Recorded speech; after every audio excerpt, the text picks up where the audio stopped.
Hey, welcome to today's weekly lessons. What I wanted to talk about today is controlling the environment. One of the classes I do is I call Dogs on Location. It's a class where we take a group of dogs into a real world environment.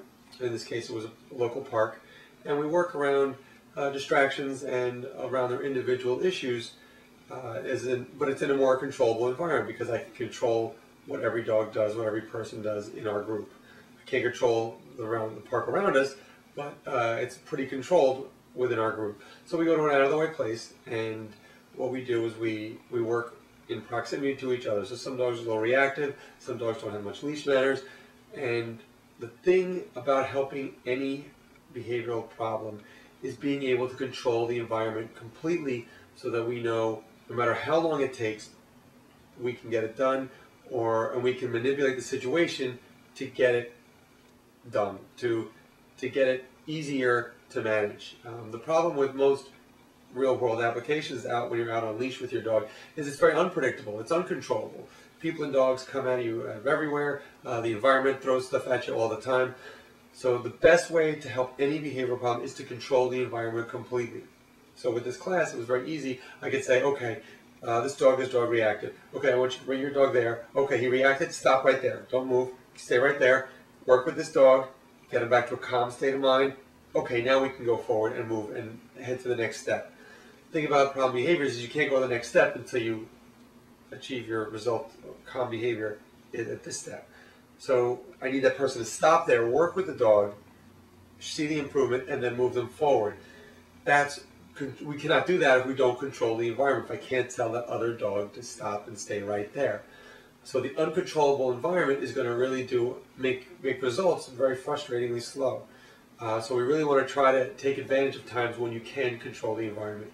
So if you're working with something like dog reactivity, we need to enlist a friend or a willing volunteer to be able to take direction and say, okay, this isn't working right now, let's stop right here, let's work with this dog, and then move them forward. I did this class a couple of years ago, and I was working with a very dog-aggressive pit bull.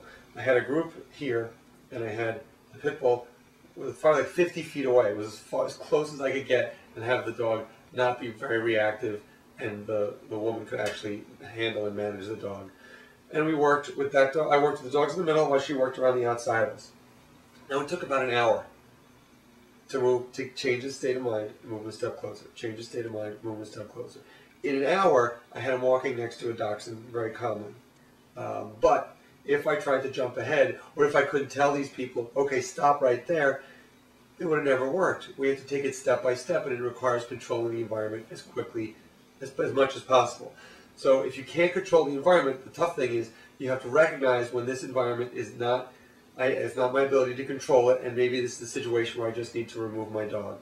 Because a lot of times we do more harm than good by pushing your dog into a situation that we can't control, and we're having them do stuff that they're just not ready for. So it takes a little time and patience, but we need to be able to control the environment. So for like reactive dogs, I love working around the dog park or around houses with dogs in fences, behind fences or invisible fences, because they're not going anywhere.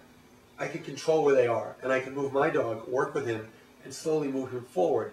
That is a little bit more of a controllable environment. If someone I don't know is coming on leash, I'm not going to get too close because I can't tell that person, please wait, hold your dog right there while I work with my dog. They're never going to do it. But if we can control the environment, we can take the time and do what's necessary to help the dog move forward.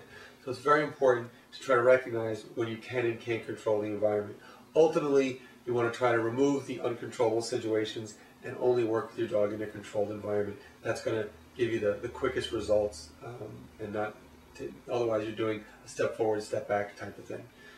So I'm really I think it's very important, and a lot of times it's overlooked. You think, okay, I got to help my dog. I'm just going to go into the park and try to work with him. And a lot of times more harm is being done than good because we can't set up the situation to succeed. And otherwise, if we have a lot of the environment that's uncontrollable, we're really just setting him up to fail. So we want to be realistic and recognize when we can control the environment and take advantage of those times. So it may take, hiring a trainer or getting friends or willing participants to help out. That is very important, and that's going to help your dog move forward at a very manageable way. So I hope that helps. I look forward to seeing you next week, and we'll continue these lessons.